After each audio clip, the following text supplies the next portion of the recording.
What's up, everybody? Thanks for watching today, baby. This is obviously an unplanned live stream, guys. I've just been kind of bored chilling, so I figured I would see if anybody's out there hanging out tonight. So figured, like I said previously, I have a bunch of video ideas, guys, and this is one of them. So yeah, I guess I'll just go ahead and start blabbing off at the mouth. I'm sure this should be a very low-key live stream, so if anybody hops in here and you're bored, just feel free to pop in and say hello, and obviously I'll be able to respond to you today because it's a much slower Sunday night type of thing, so I'm sure there's not going to be many people at all. So if you are in here, go ahead and say what's up, and I will acknowledge you. Hope you guys had a good weekend. Looks like there's a couple people in here. Mikey, what up, man? How you doing on that high dose, buddy? You been working on it? I know you said you were going to be trying to do. I think you were saying that you have some like pretty bad pain issues and stuff, but you're still trying to taper. Props to you for trying to do that. I know it's got to be hard while suffering through pain issues, like trying to taper and stuff, as you're already like balancing that pain crap you're trying to work with, right? Marky Rizzo, what up, dog? How are you, buddy? So it looks like we got Marky Rizzo and Mikey in here so far, and there might be somebody else. Sorry for the unplanned streams lately, guys. Still not sure as far as a certain schedule. It's really hard to schedule like when I have guests on, just because everybody's schedule is so different. Like sometimes I'm interviewing people in my state, sometimes I'm interviewing people across the country, right? So sometimes it's really hard to be consistent with live streams. But as I told you guys, I'm going to do my best to put out more content and to do more live streams with you guys as well. So that's what I'm doing here. So before I get started here, guys, I wanted to say that nothing on my channel is medical advice. If you're struggling with any sort of addiction, don't take advice from the internet. Speak to your doctor, get a psychologist, whatever you need to do. Nothing on this channel is medical advice, okay, guys? So entertainment purposes only. It looks like we have 7 people in here now. If you guys could hit the thumbs up button as you're coming in here and drop me a comment, I'd love to see who's in here hanging out.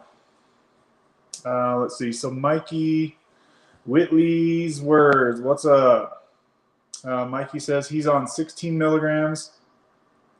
He's injured 13 years ago. He's going to do a slow taper until December.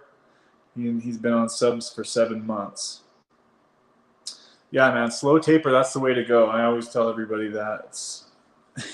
Unless you have some like dying need to get off of the medication right now, it's never really recommended to do a rush taper, because almost every time I've seen people do it, they've almost always failed. Now, of course, there's going to be the random person that does it now that I said that, but generally speaking, the fast rush taper doesn't usually work out too well.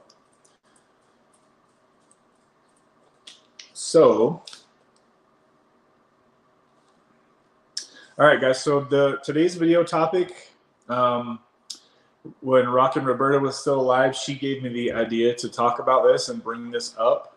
I never really thought to make a video about it, but it is something that's been like in the back of my mind, especially since she passed away about a year ago. Like, she told me to talk about this with you guys. So that's kind of what today's video is about.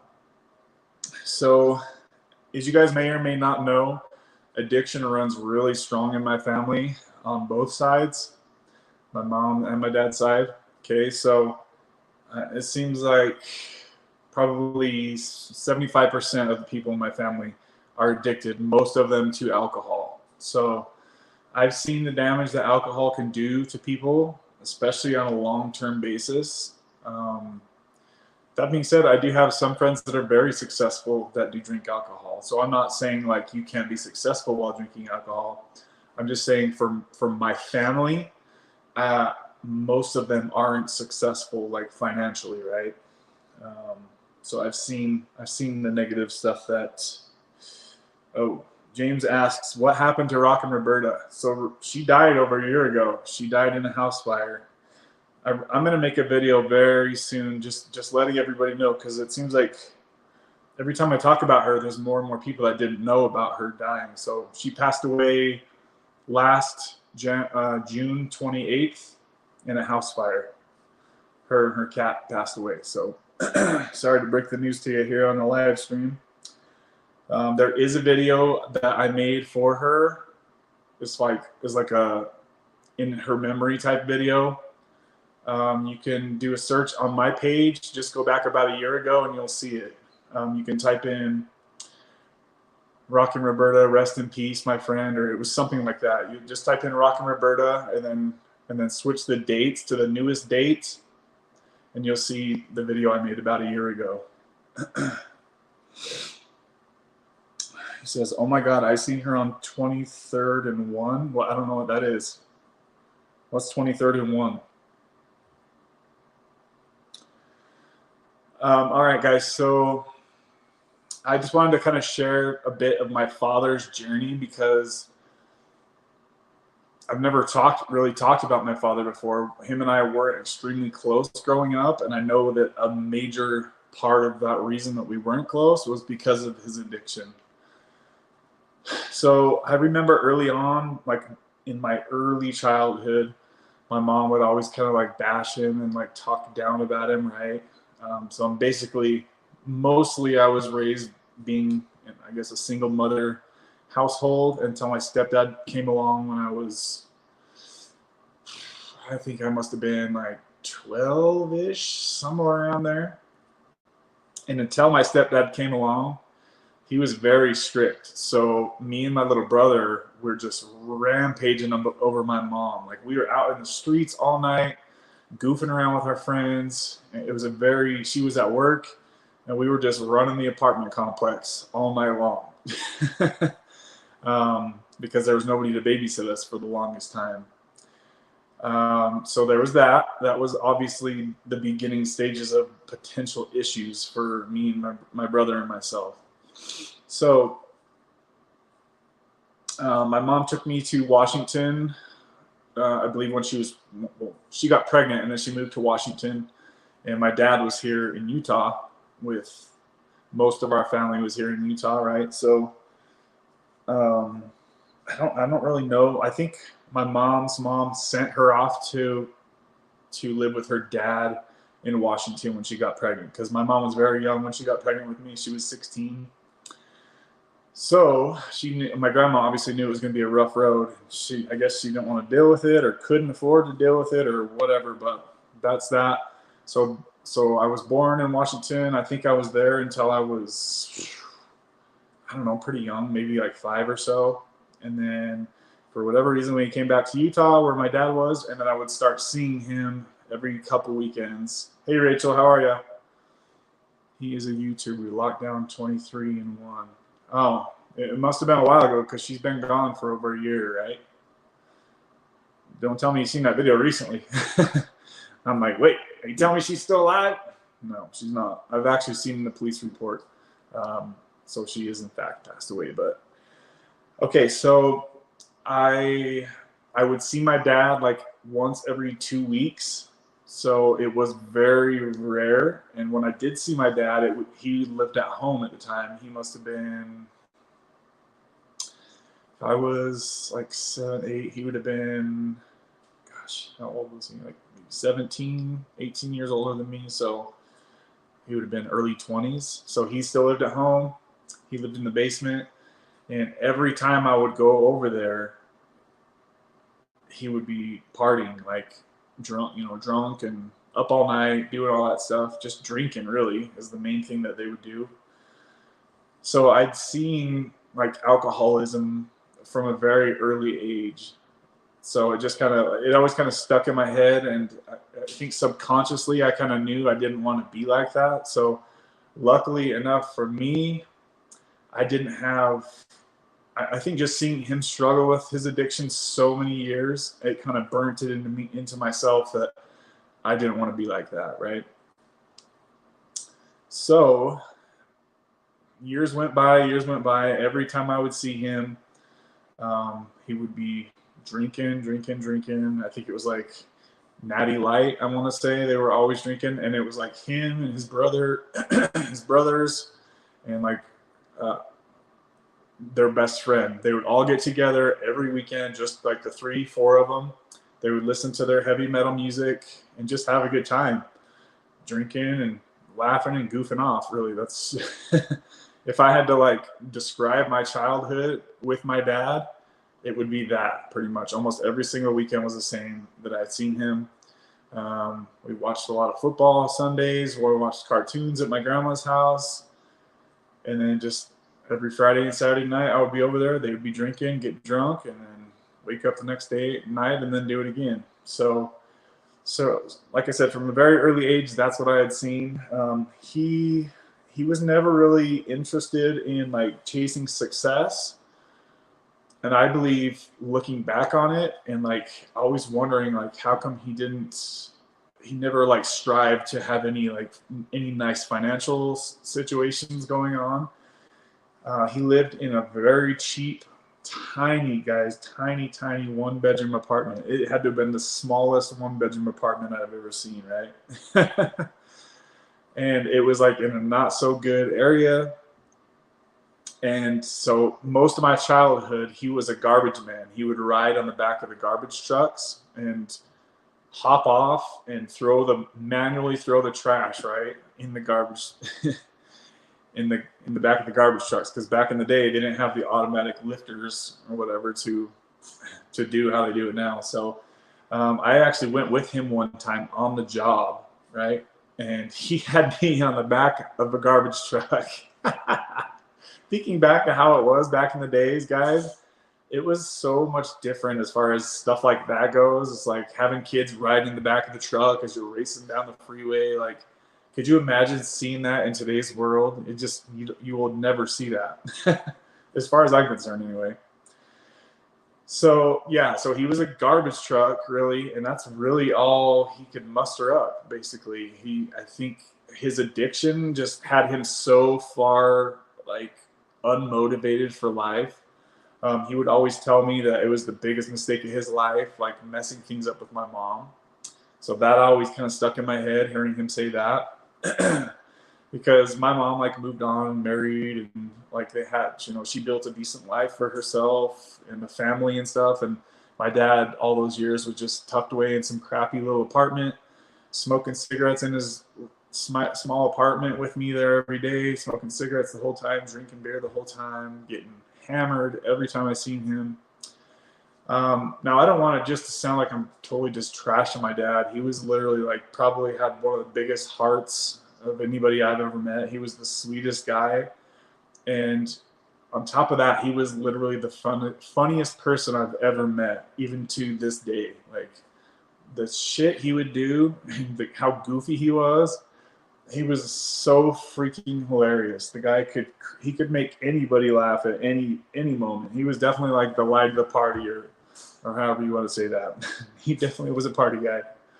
So they were always, him and his brothers, they were always out going to bars and getting in fights and chasing ladies, stuff like that. That was pretty much just like all I really heard of during my childhood.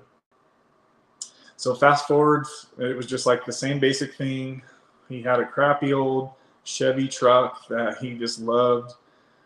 And so one day he was riding on the back of the garbage truck as he was working. It was like 4, 5 in the morning, because the garbage trucks have to get going really early to get everybody's trash taken off the street.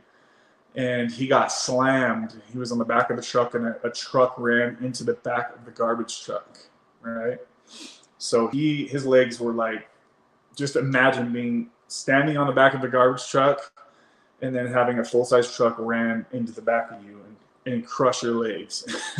That's what happened to him. So I remember seeing him in the hospital, and he had huge pins in both legs. I mean, there was like 4 of these going into each leg. to hold his legs together, and he was just basically crippled from that, right? It was horrible, horrible accident. So of course he gets a huge chunk of money from this accident. Hey Sean, how you doing? Sorry guys, I'm not seeing. If I see any comments, I'll try to like touch on them as I go if you can. But it's good to see. It looks like there's 9 people in here just chilling on a Sunday night, baby. So he got a huge chunk of money. I want to say, and this was back in the day, guys. So it was about $150,000, and this is when I was like 10 years old. So this was like 30 years ago, right? So 30 years ago, 150 was a huge chunk of money for somebody that was a garbage man. Hey, badass. What's up, humbug? How are you? So he got a huge pile of money. I'll never forget how cool it seemed to me because he never had anything nice, right? And one day he showed up to my mom's house. Condolences. Thank you. I appreciate that. That's very sweet of you. One day he showed up to my mom's house in his brand new Z28 Camaro, right? And to see my dad, who's always been just very broke, barely could buy eggs to eat.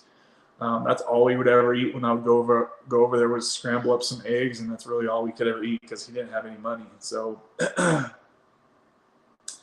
was really sad to even for me as a little kid to know that my dad could like barely afford eggs. You know, it's like, ugh, that's a crappy feeling to know that your parent is like struggling that way. He never really talked about it, obviously, but I mean, how would you talk to a 10-year-old kid about how broke you are? That would be an interesting conversation. But so yeah, guys, he shows up to my house in this black 96 Z28 Camaro, and at the time that was like the coolest car I'd ever seen. Like there was hardly no cars like that back in the day driving around, right? And it was black and chrome wheels. It was just the coolest freaking car ever. So he picks me up.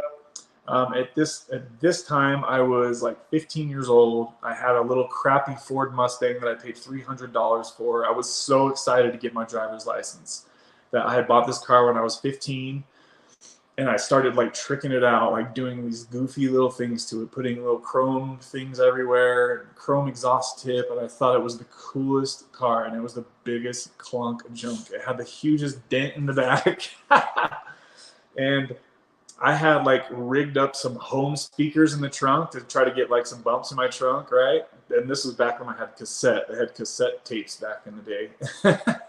So I was bumping my little cassette thing, right? He come over and he was checking out my car with me, and he's like, let's go for a ride. So he took me down to what's called the Hi-Fi Shop in Utah. And no, sorry, it was Sound Warehouse back in that day. Now it's the Hi-Fi Shop. So he took me down to Sound Warehouse, and he said, all right, buddy, pick out whatever you want for your car. And I just could not believe it. I had never had anything like that happen. As I think he just, I don't know, like he wanted to spoil me because he could never really afford to do anything for me, you know. Yeah, I miss those days. Yeah, the old the old tape deck days. That's when life was real good, when they didn't have social media to worry about, right?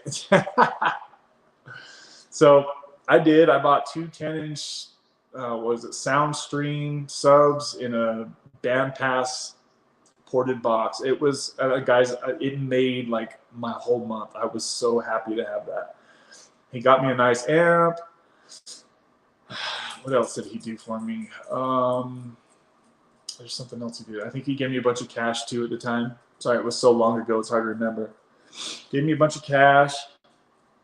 And then shortly after that, I got my driver's license, and he had bought a trailer, like a mobile home trailer. Like he paid cash for it, so at least he had something to kind of keep.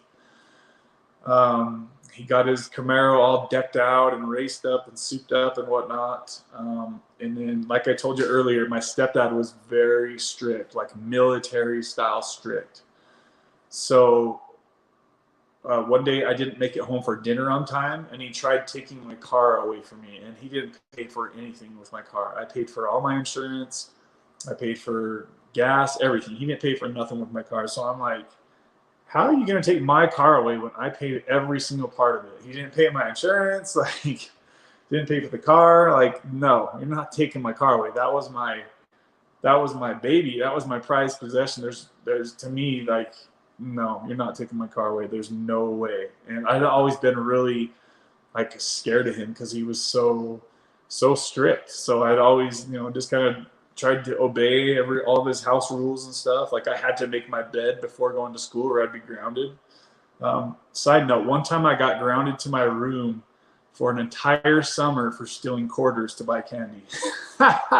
Sometimes I still bring that shit up. I'm like, that's basically child abuse, right? Like that's messed up, dude. I understand like trying to make a point, but to ground a child to his room for an entire summer for stealing quarters to buy candy, since obviously they would never buy me candy because whatever, they didn't have the money, but it was quarters, man. How are you going to grant? Oh, and on top of that, he took I had an entire football card collection that I had worked so hard.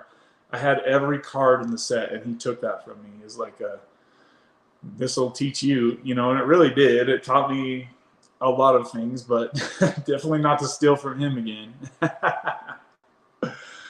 So, all right, where was I going from that? Okay, so going back to when my stepdad tried to take my car away from me for not getting home to dinner on time. I told him I wasn't going to work. You're not taking my car. And I basically just told him, I'll just move out. I'll just leave. And I was 16 at the time. I never did good in school, guys. Like I had the worst grades. I don't think I ever topped a 2.0 grade average. Like school was not my thing. I cared nothing about school. I hated school all the years. And I was always so worried that like, because I sucked in school or didn't care about school, I was always so afraid of just being a bum my whole life. Like I thought the only way you could have a good life financially is if you did good in school. Like that's pretty much how it seems like they burned it into my brain, really. So I was always petrified that I was going to be like the worst turd of all my friends as far as financial goes. Come to find out, that's clearly not how it doesn't have to go that way. So I think I just, my mindset, like, it's like, I have to work for myself. I cannot work for somebody else. It's too hard for me. I have to like make my own rules and like, I have to motivate myself. I can't, it's too hard for me to push papers for somebody else. Trust me, I tried, and that's what led me to addiction. Yes, yes, Marky, exactly. Indoctrination. So basically, guys, like, I pretty much just left, and I moved in with my dad because now he had a trailer and he had an extra room for me to stay in. So I was like, peace, you're gonna try to take my car? I'm moving out. So I took off. I still made it to school. I was in 11th grade at this point. I still was going to school, but I was just like, you could tell I was dropping off lower than I already was. And my teacher one day said in front of one of my best friends was in the class with me, and my teacher was like, you should just drop out and go get a job and make some money. And I said, you know what? That's a good idea. And I stood up in class and I walked out and I never went back. My buddy to this day brings it up. He's like, that stupid B. I can't believe she said that. And like a teacher would say that right there. But honestly, like looking back, I think that was a really smart move for me. I went and got a job at McDonald's and I started making money. Well, all my friends, they weren't working. They weren't making money. So I started kind of getting into my hustle, like at an earlier age. I mean, I was barely 16, but so that way I kind of got a head start and I started to make my own money. So I dropped out of school. I said, screw you to my stepdad. I moved in with my dad in the trailer. I lived there for about a year. Oh, to backtrack a little bit too, there was plenty of times when I was at my dad's and he would have friends come over while I was taking a nap and they would be smoking pot, right? And I had no idea what it was at the time. I was literally like 10 years old. But the smell, like, I think that could also be why I don't like weed at all, is just because of those memories as a child. I remember waking up from my nap And I was so afraid. I didn't know what was going on. So I would just lay there like I was still asleep, like I was faking. I was faking still being asleep because I was scared to like let them see me do drugs. I didn't know what drugs it was, but and I never told my mom about that. She probably wouldn't have let me go over there if she knew about that.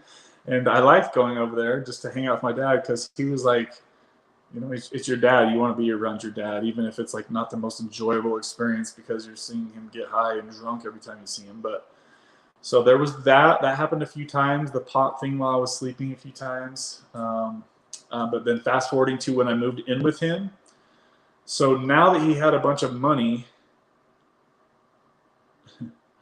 couldn't tell you how many times I watched your videos waiting to go into withdrawals. Laugh out loud over the years. Yeah, there's...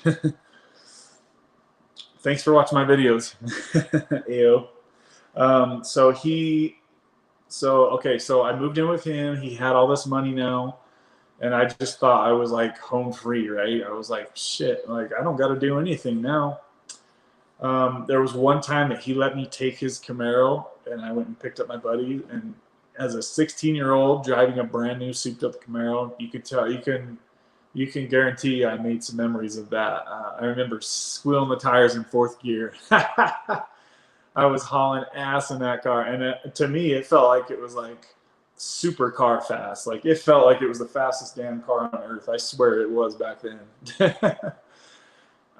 So as he had all that money now it progressed to harder stuff. He started doing harder drugs like smoking out of pipes and stuff. There was one time I had a few of my friends over and we left and he pulled out this little glass pipe and he was like he would like roll it around and just smoke it right there in front of me and my friends that he'd never met.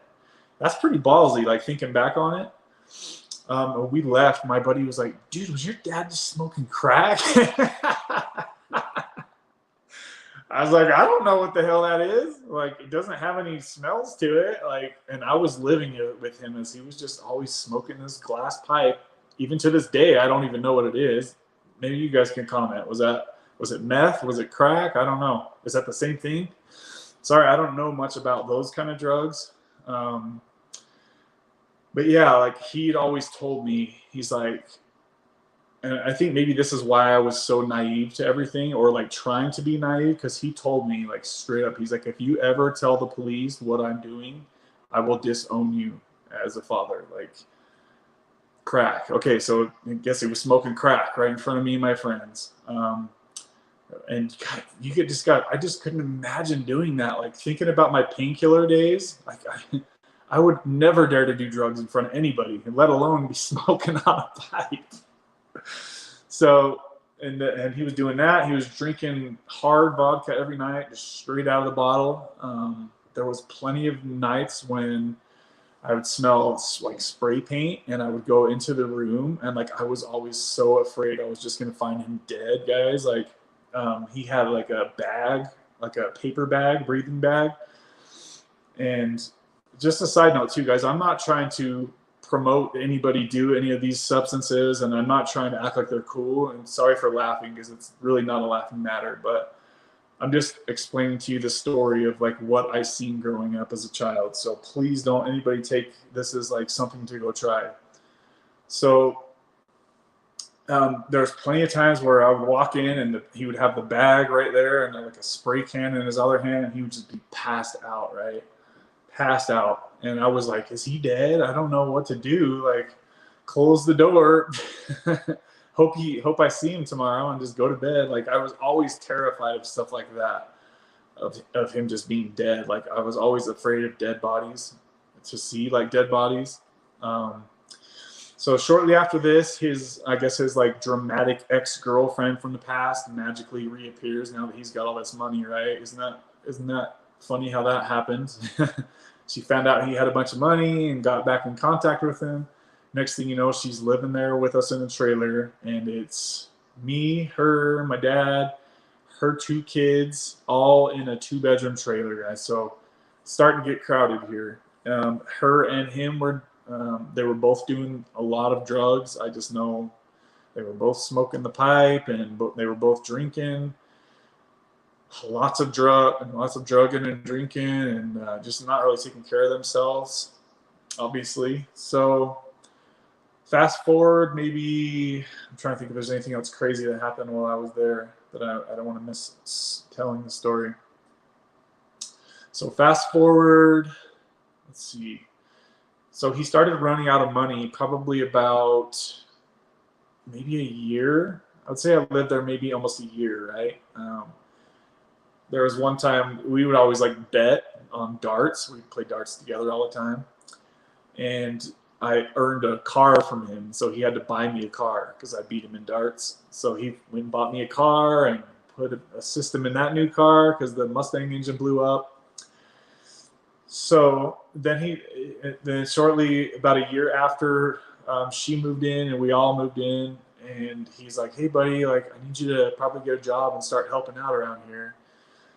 And I can't remember if I was working at all or not at the time, but I was just like so broke already. Like I was like, I don't see how I can help out. I don't have money to pay for gas.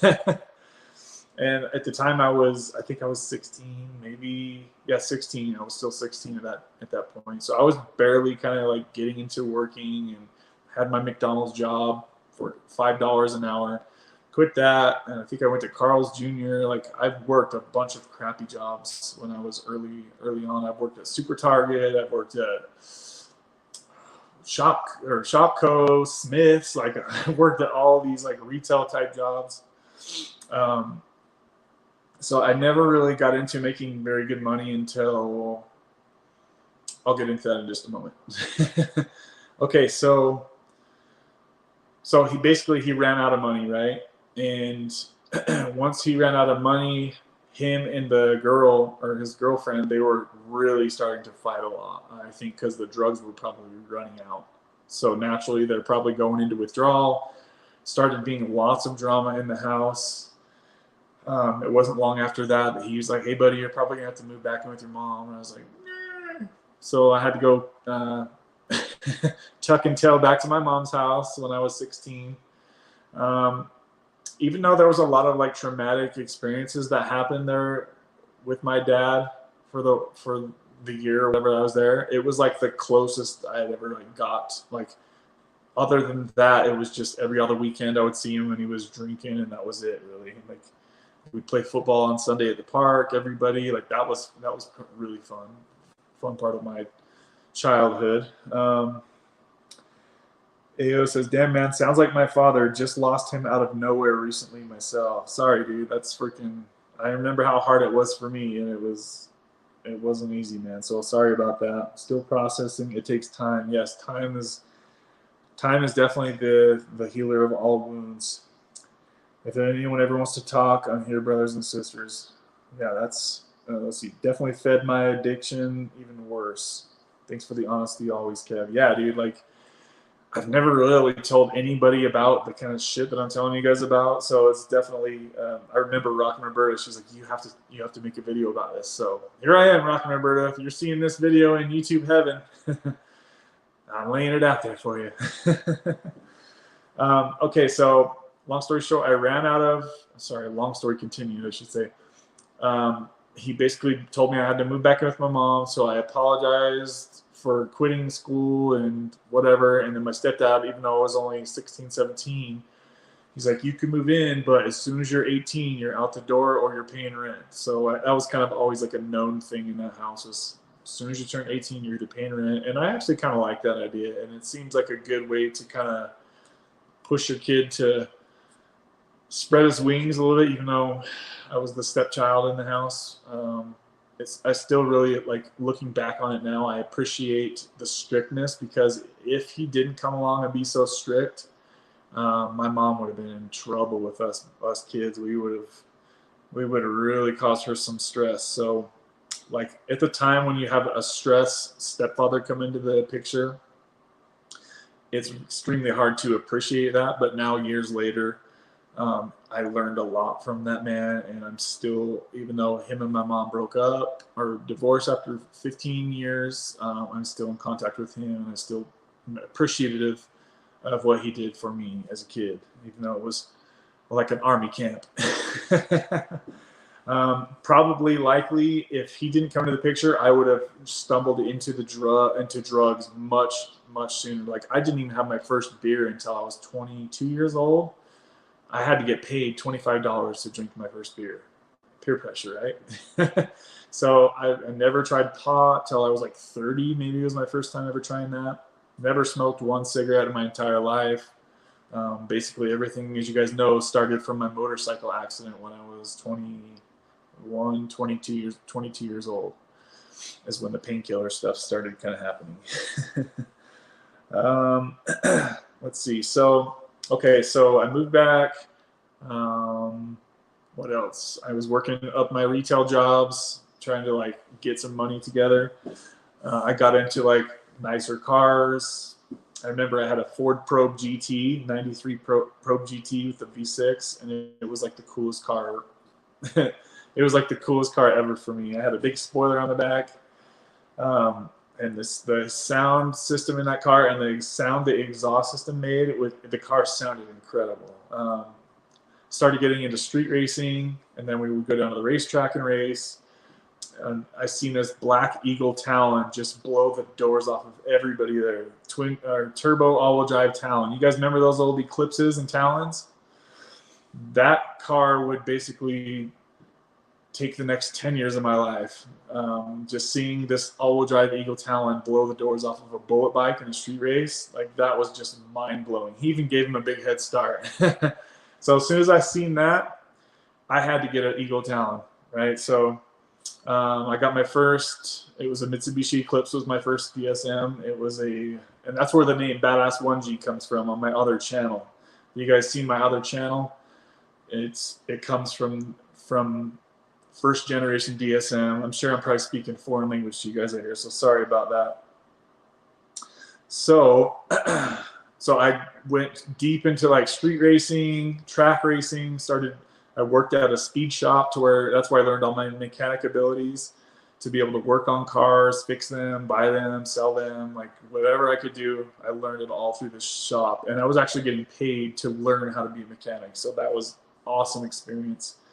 If I didn't have that part of my life, like to where I worked at that shop with my good buddy, dude, I don't know where my success would have came from, because that pretty much set everything into motion.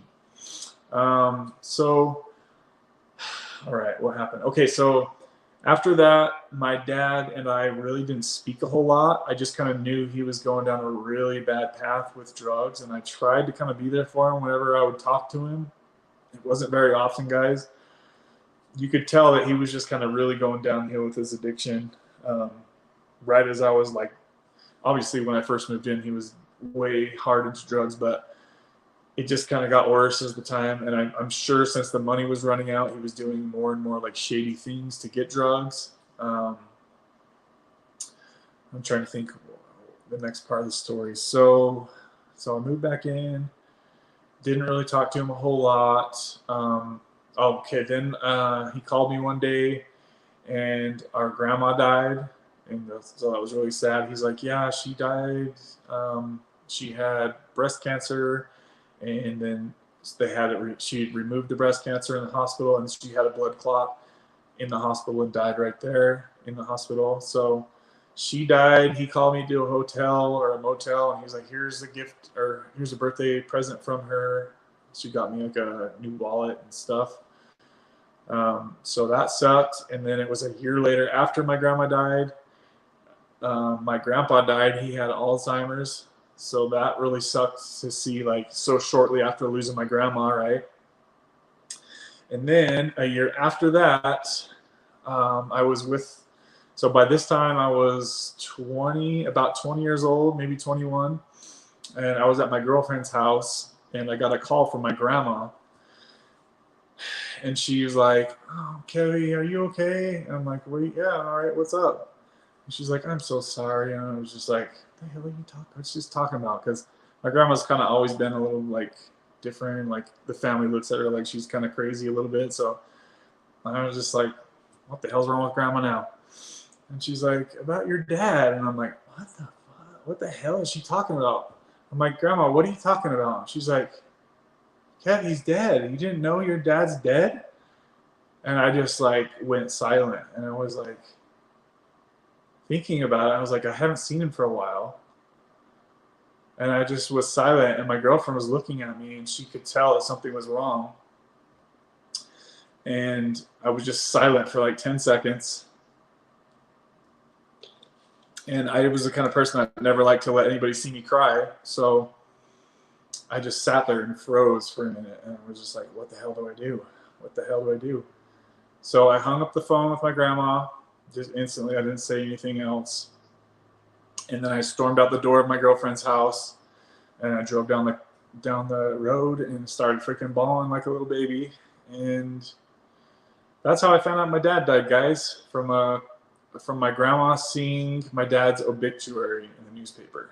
So isn't that pretty crappy to think of that? Like, my dad's been dead for what, 4 days now, and I haven't even heard about it. Like, that's pretty shitty. That's really shitty. So that was how I found out that my dad died, was from my grandma calling on an obituary that she seen in the paper. If she hadn't seen that, I mean, I probably would have missed his funeral. Like, that's freaking crappy, dude. That's really crappy. I think I must have like switched numbers, or maybe my family didn't have my number. I don't know how nobody would have reached out to me and told me this, but like thinking back on it, that's just crazy that, I mean, I wasn't really in contact with my family, but still, guys, I don't know. I don't remember that whole scenario, but yeah, that's how I found out he passed away. So the story on how he passed away. All right. So he went to jail a few times when I was a kid, and I remember like writing him letters as he was in jail. And what else? He hated it so bad, you guys. He hated jail so bad. And I remember he would always tell me, he's like, I'll die before I go back to jail. So, and he was dead serious about it. And he would always grab his gun. He had a 9mm, and he would be like, I would just go like this. And just basically saying that before he goes to jail, he's going to kill himself. So I guess the story goes is, I talked to one of his friends afterwards who said that he was dealing drugs. I think it was meth. And so obviously he'd hit like a major rock bottom to where he was having to deal drugs to maintain his habit. I don't know how bad his addiction, but I'm assuming it was obviously pretty bad if he's dealing drugs. So the story goes, there was like a SWAT team and all that stuff. I guess they did like a no-knock warrant type of thing. And he was so paranoid, he had cameras all around his house. And wherever he lived, I don't know. I didn't see him at this point for probably a couple of years. It's probably a couple of years after I moved out.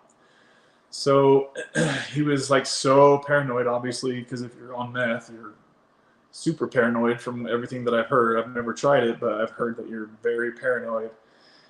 So he had all the cameras around the house, and somehow I believe he knew they were out there. So as they kicked in the door, he shot at them, and I guess he actually hit a cop, like shot a cop as he ran into the bathroom.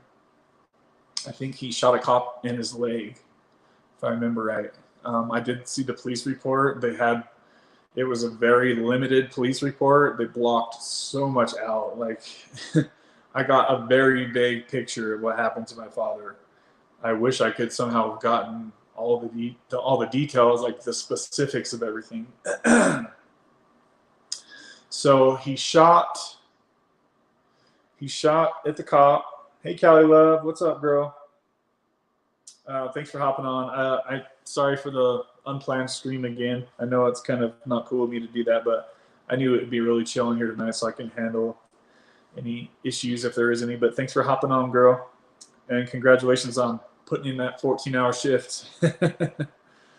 So he shot the cop as they were breaking in. I want to say there was probably a SWAT team of like 10, 15 dudes kicking in his door.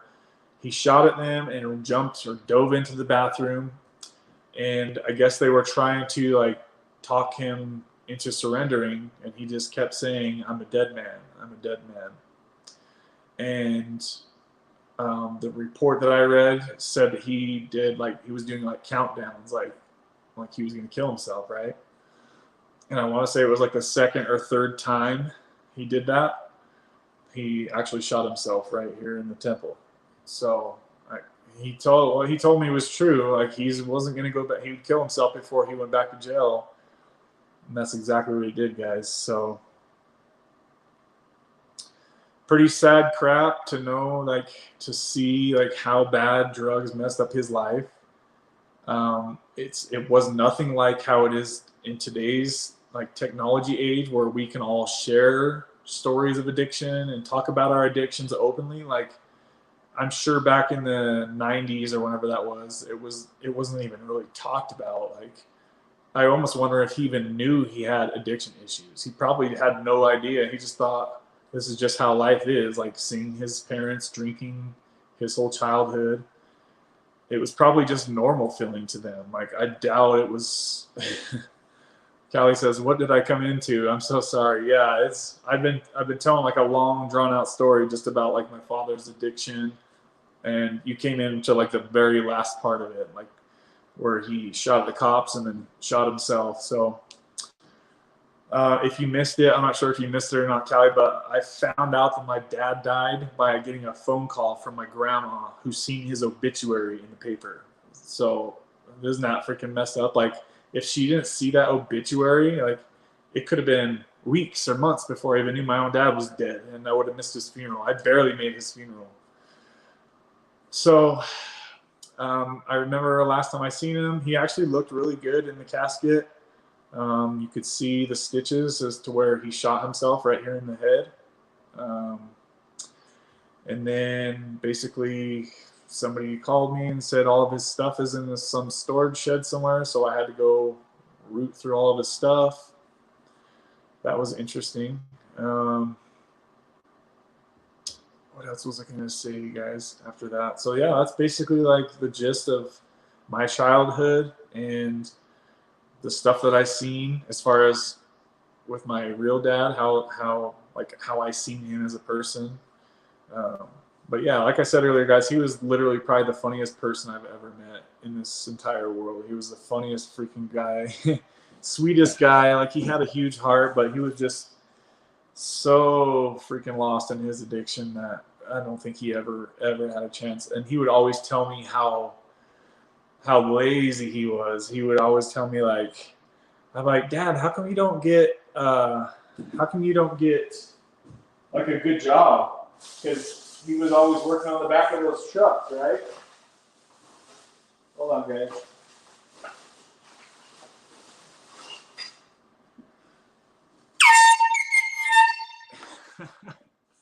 Callie Love, why are you doing that, girl?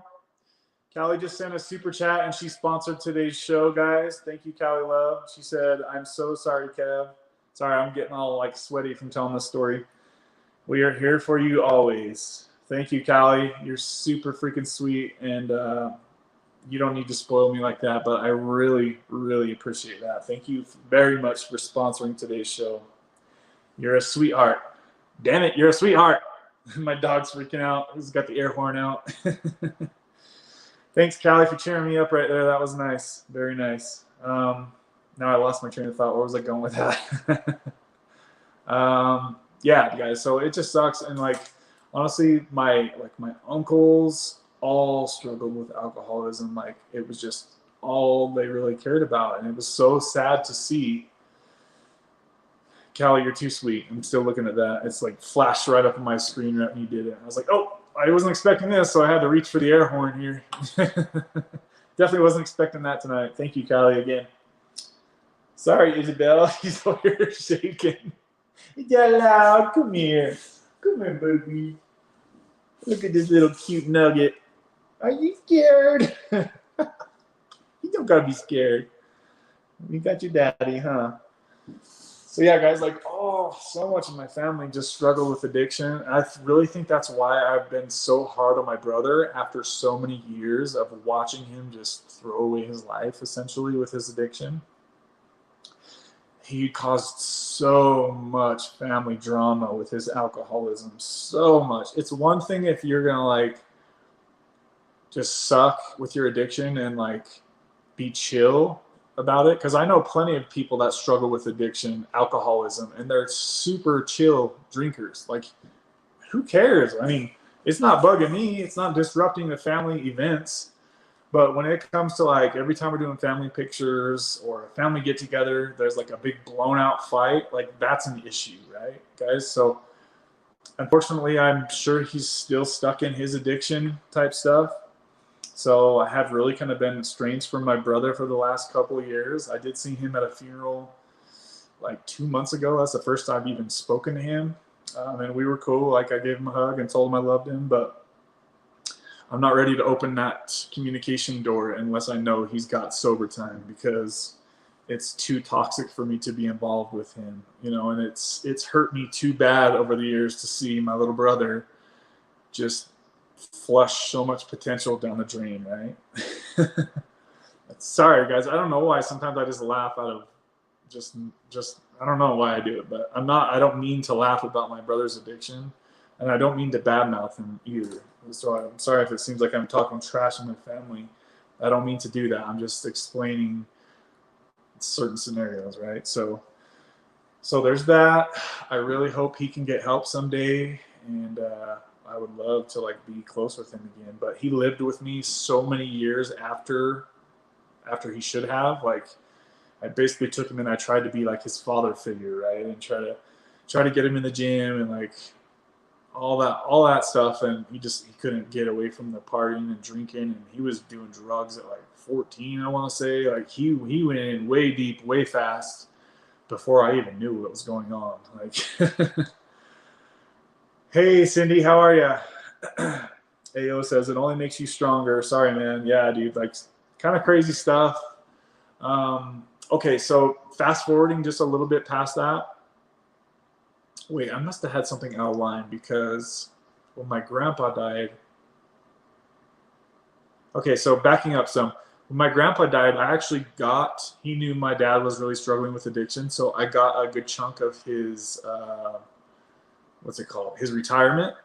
I want to say it was like 12 grand, guys. And at the time, I was 21 years old, and I was so freaking broke. I lost my job, a good paying job. I didn't know how I was going to make my $300 split rent payment with my buddy.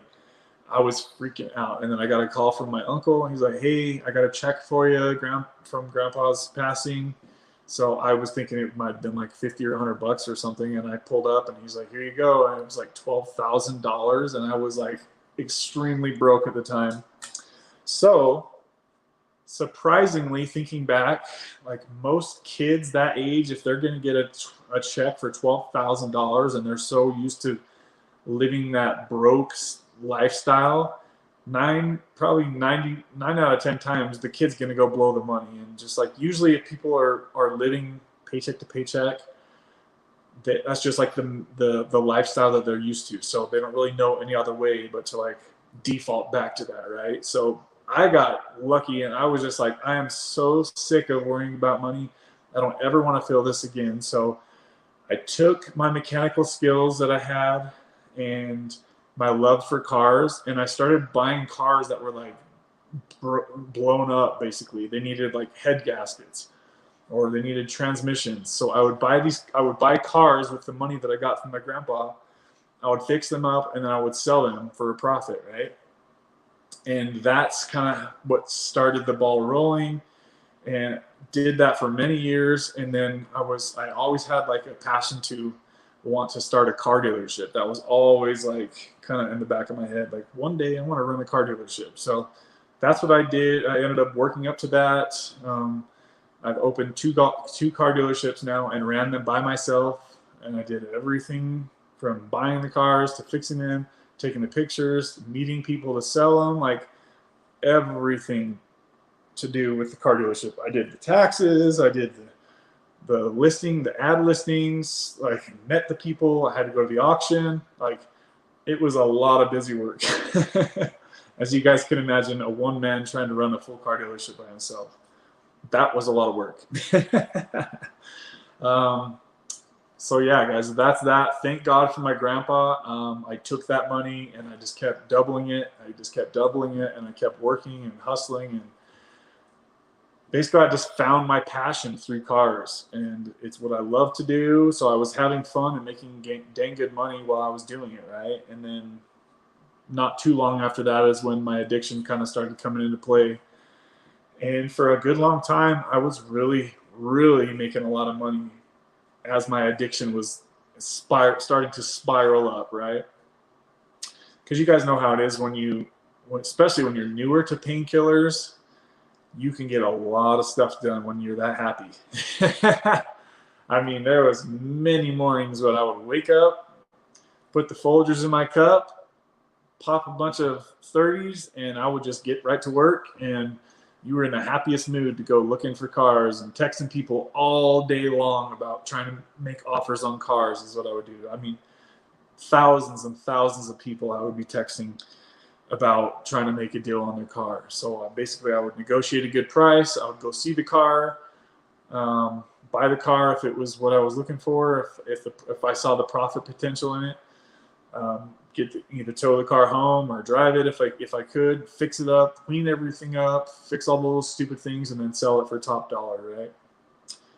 Wash, rinse, and repeat. That's basically that's been my recipe for success, is basically doing what I just said there, guys. So Cindy says, wow, you were very mature and smart for your age.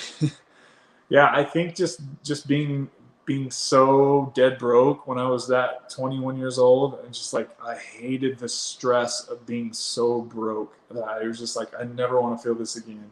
As soon as I got that relief check from my grandpa, thanks Gramps, he literally probably could have saved my life, man. Like, I don't know what I would have done, even just that month. I don't know how I could have paid rent.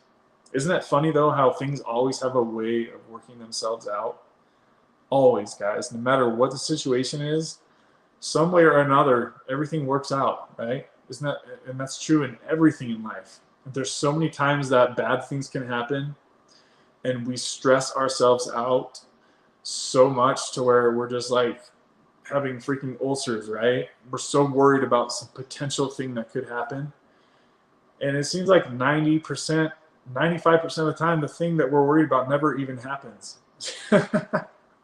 Like, just think about your life and all the things that have caused you great stress. I'm sure most of those things never even came to happen. At least that's been my experience. Now, obviously, there's going to be some bad things that happen in life that it's just part of the growing process. It is what it is, as Macho Man says. Callie says, everyone go smash the like button, baby. Show kiss and love.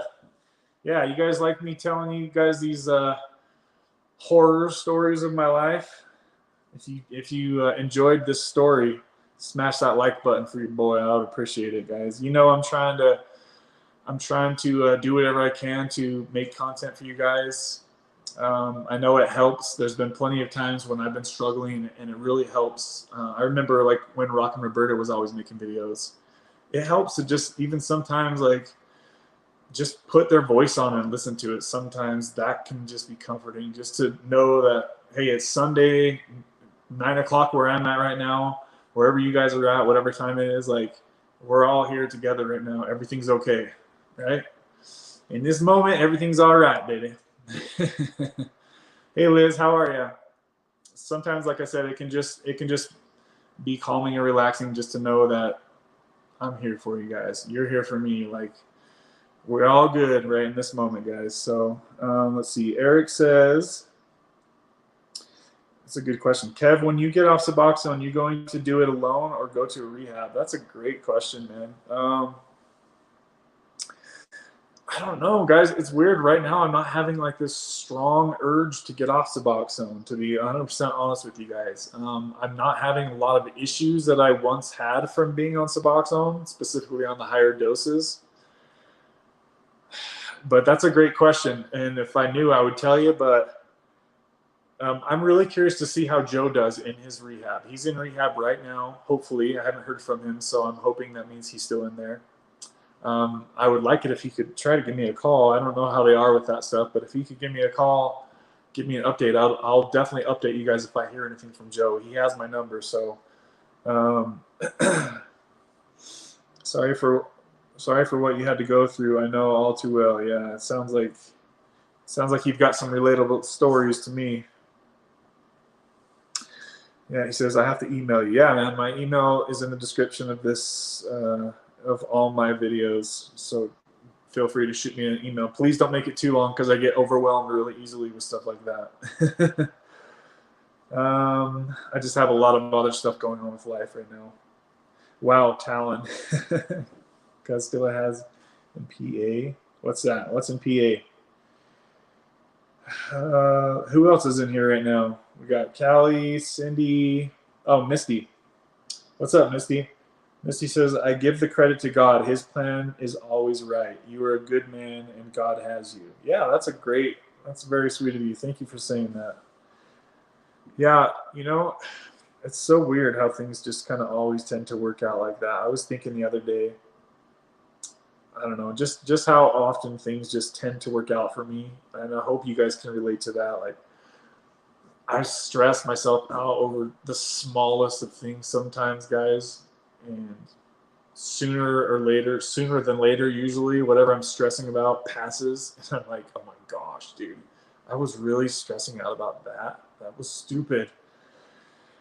All that stress for nothing. Think about it. You can sit there and think about and stress about a what if scenario happening, but is that going to do, even all that stress that you're putting yourself under, is that going to do one thing? Is that going to do 1% of fixing the issue? No, it's not. You can worry about it 24/7. That's not going to fix the issue at all.